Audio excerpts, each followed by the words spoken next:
Salam pemirsa, berjumpa lagi bersama saya dalam pembahasan buku Agama yang Bersinar. Buku ini dituliskan oleh Nyonya Ellen G. White. Buku ini menyuguhkan kepada kita suatu cara yang lebih baik, menyingkapkan kepada kita suatu kehidupan yang lebih sederhana dan lebih manis. Semua pembaca akan penuh dengan kegembiraan dan kesukaan, bersinar menyinarkan kasihnya dimanapun kita berada. Inilah suatu ajakan yang mulia bagi masing-masing kita, yang Tuhan sudah berikan untuk kita. Biarlah kita dapat membuka akan hati kita untuk menyambut akan panggilan Tuhan di dalam kehidupan kita. Sehingga dimanapun kita berada, kita boleh menjadi pembawa-pembawa damai. Kita boleh menjadi pembawa-pembawa terang itu. Oleh sebab itu, segala beban, segala keluh kesah kita serahkan di bawah kaki salib Tuhan. Sehingga Tuhan akan meringankan itu, sehingga pun kita dapat berjalan dengan penuh kesukaan. Dapat terus melayani Tuhan di dalam kehidupan kita. Waktu yang Tuhan masih berikan, atau kesempatan yang Dia masih berikan, kita dapat pergunakan dengan sebaik-baiknya. Ya, karena di detik-detik kedatangan Tuhan ini, bagaimana setan bekerja keras untuk menjatuhkan setiap umat-umat Tuhan. Kita mempunyai Tuhan yang hidup yang ada di surga. Kita harus mengandalkan Dia di dalam kehidupan kita, sehingga kehidupan kita hari demi hari boleh sesuai dengan kehendak-Nya. Pada saat ini kembali lagi saya mengundang akan seluruh anggota keluarga dan saudara-saudara semua. Kita dapat berkumpul bersama-sama, kita akan mempelajari nasihat firman Tuhan pada saat ini, dan biarlah rencana-rencana indah Tuhan itu akan menjadi bagian masing-masing kita.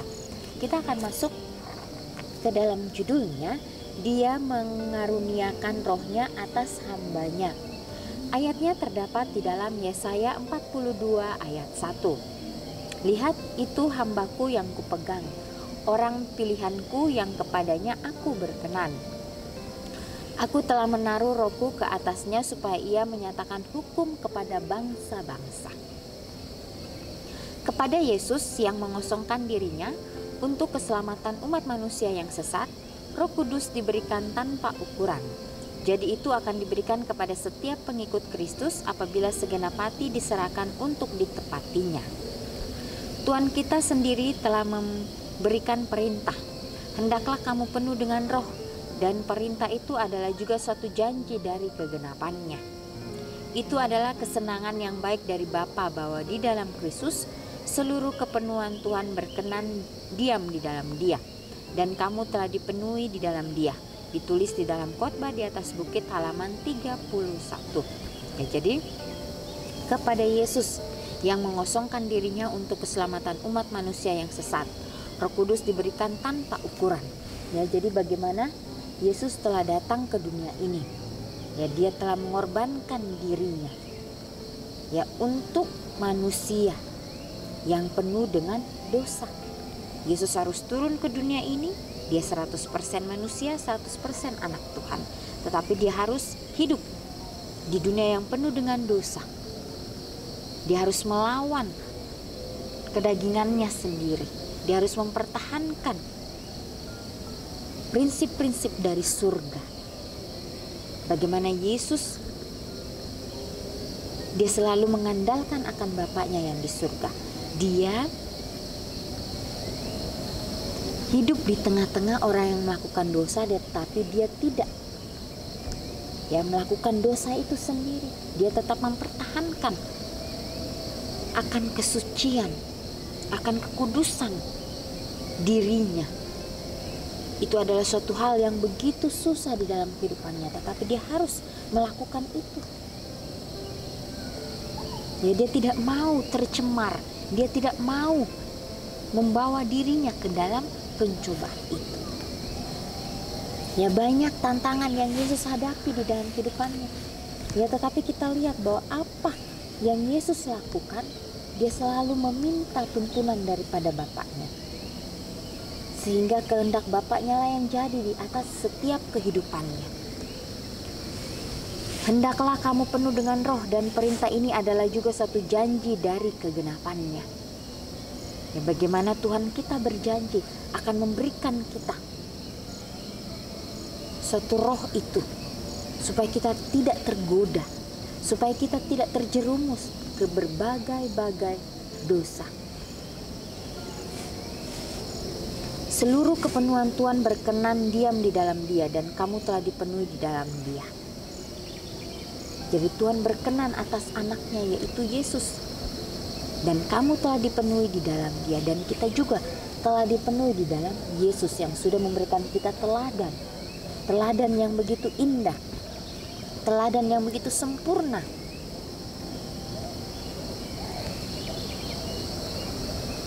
Tuhan ingin Anda bekerja bukan dengan meremehkan diri sendiri atau putus asa, tetapi dengan iman dan harapan yang paling kuat, dengan keceriaan dan sukacita, mewakili Kristus kepada dunia. Agama Yesus adalah sukacita, damai sejahtera, dan kebahagiaan. Ya, jadi Yesus mempunyai suatu agama yang di dalamnya terdapat sukacita, damai sejahtera, dan kebahagiaan. Ya, jadi inilah yang Yesus pancarkan di dalam kehidupannya. Ya, bila mana kita mau membuka pintu hati kita untuk menerima itu, maka kita juga akan memancarkan akan sukacita, damai sejahtera, dan kebahagiaan dimanapun kita berada. Ini adalah suatu tantangan. Ya, ini adalah suatu hal yang harus kita ambil dalam kehidupan kita, sehingga kita mempunyai kehidupan yang penuh dengan sukacita, yang penuh dengan damai sejahtera dan kebahagiaan itu. Saat kita menyelidiki kitab suci dan melihat kerendahan hati Bapa yang tak terbatas dalam memberikan Yesus kepada dunia, agar semua orang yang percaya kepadanya memiliki hidup yang kekal. Setiap kekuatan dari eksistensi kita harus digunakan di dalam aktivitas untuk memberikan pujian dan hormat dan kemuliaan kepada Dia atas kasih-Nya yang tak terkatakan kepada anak-anak manusia. Testimony for the Church, jilid 5 halaman 579 dan 580. Ya, jadi di sini juga dikatakan, ya, bagaimana kita dapat melihat kerendahan hati Bapa yang tak terbatas dalam memberikan Yesus kepada dunia, agar semua orang yang percaya kepadanya memiliki hidup yang kekal. Setiap kekuatan dari pujian dan hormat dan kemuliaan kepada Dia atas kasih-Nya yang tak terkatakan kepada anak-anak manusia. Ya, jadi betapa luasnya, betapa dalamnya, betapa tingginya, betapa lebarnya kasih yang Bapa itu berikan kepada kita, sehingga Dia merelakan anaknya yang tunggal untuk datang, untuk memberikan kita teladan, untuk menghapuskan kita dari dosa-dosa kita. Apa yang harus kita lakukan? Ya, tentunya ya, Tuhan tidak meminta apa-apa dari diri kita. Dia hanya mau supaya kita menuruti akan setiap perintah-perintahnya. Kita mau supaya terus mengandalkan Dia di dalam kehidupan kita. Dia tidak pernah meminta harta kita. Dia tidak pernah meminta apapun dari kita. Ya, Dia hanya meminta kita untuk menurut, untuk melakukan kehendak-Nya di dalam setiap apapun yang kita lakukan. Ya, inilah yang Yesus inginkan di dalam kehidupan kita, supaya kita dapat memperoleh kebahagiaan, supaya kita dapat memperoleh damai sejahtera itu di dalam setiap kehidupan kita. Setiap kekuatan dari eksistensi kita harus digunakan ke dalam aktivitas untuk memberikan pujian dan hormat dan kemuliaan kepada Dia.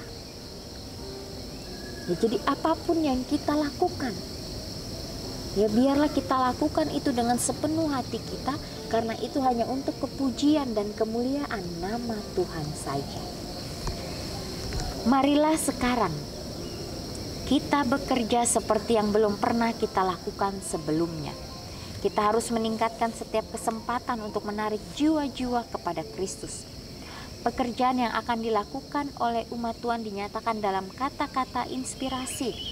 Lihat, itu hambaku yang kupegang, orang pilihanku yang kepadanya aku berkenan.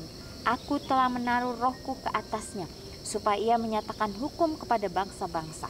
Dia tidak akan gagal atau putus asa, sampai dia menetapkan penghakiman di bumi, dan pulau-pulau akan menunggu hukumnya. Testimony for the Church, jilid 9 halaman 63 dan 64. Ya, jadi Tuhan memanggil kita dengan panggilan yang sama. Kita mempunyai talenta yang berbeda-beda untuk digunakan hanya untuk kemuliaan nama Tuhan. Ya, jangan biarkan talenta itu kita kubur. Ya, tetapi biarlah kita mau mengembangkan talenta Tuhan dengan pertolongan Tuhan. Walaupun talenta kita kecil, tetapi kita serahkan semuanya kepada Tuhan. Kita mau bertanggung jawab dengan itu. Tuhan akan menyertai kita, sehingga Dia akan memberikan kita talenta-talenta yang lain lagi untuk kita dapat pertanggungjawabkan di hadapannya.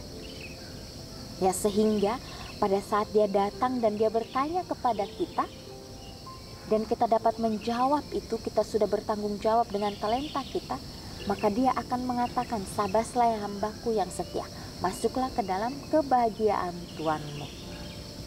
Ya, jadi inilah yang ingin kita dengarkan, yang ingin kita rasakan di dalam kehidupan kita, bahwa kita dapat bekerja bersama-sama dengan Tuhan. Ya, sehingga di dalam setiap pekerjaan kita dapat lakukan itu dengan penuh sukacita, dengan penuh semangat. Ya, walaupun ada kekurangan di dalam kehidupan kita, ada kelemahan, ya, tetapi jangan kita berdiam hanya di situ. Jangan kita hanya mengeluh dengan itu, tetapi biarlah kita mau mengikis itu, ya, sehingga ya kita pun dapat merasakan kasih Tuhan di dalam kehidupan kita masing-masing.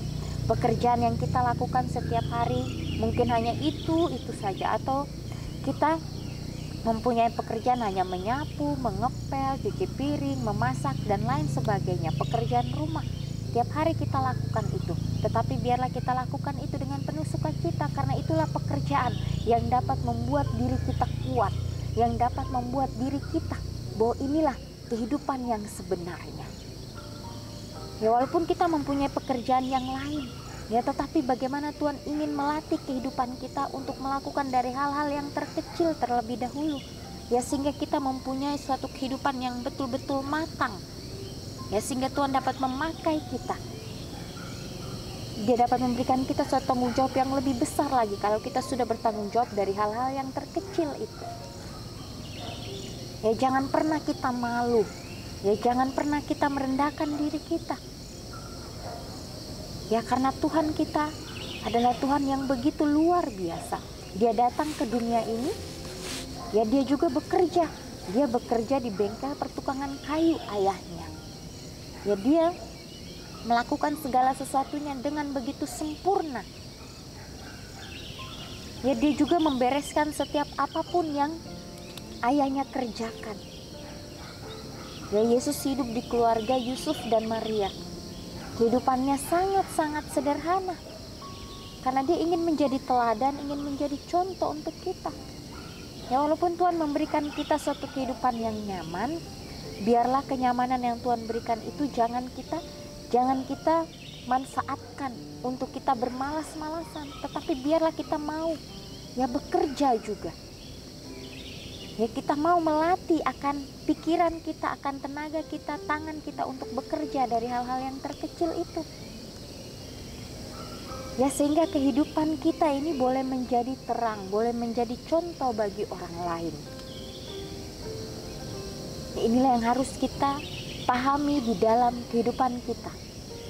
Apapun yang kita lakukan, biarlah kita mau mengandalkan akan Tuhan kita. Ya, walaupun kita diberikan suatu tanggung jawab bekerja di suatu tempat atau di kantor, di suatu yayasan, dan dimanapun kita berada, biarlah kita bekerja dengan sepenuh hati kita, meminta tuntunan Tuhan supaya roh kerendahan hati itu menjadi bagian kita. Sehingga bila kita dipercayakan untuk menjadi seorang pemimpin, jadilah pemimpin yang dapat mengayomi akan bawahannya, yang memberikan contoh kepada bawahannya, ya, sehingga mereka juga dapat melihat akan kasih Kristus di dalam kehidupan kita.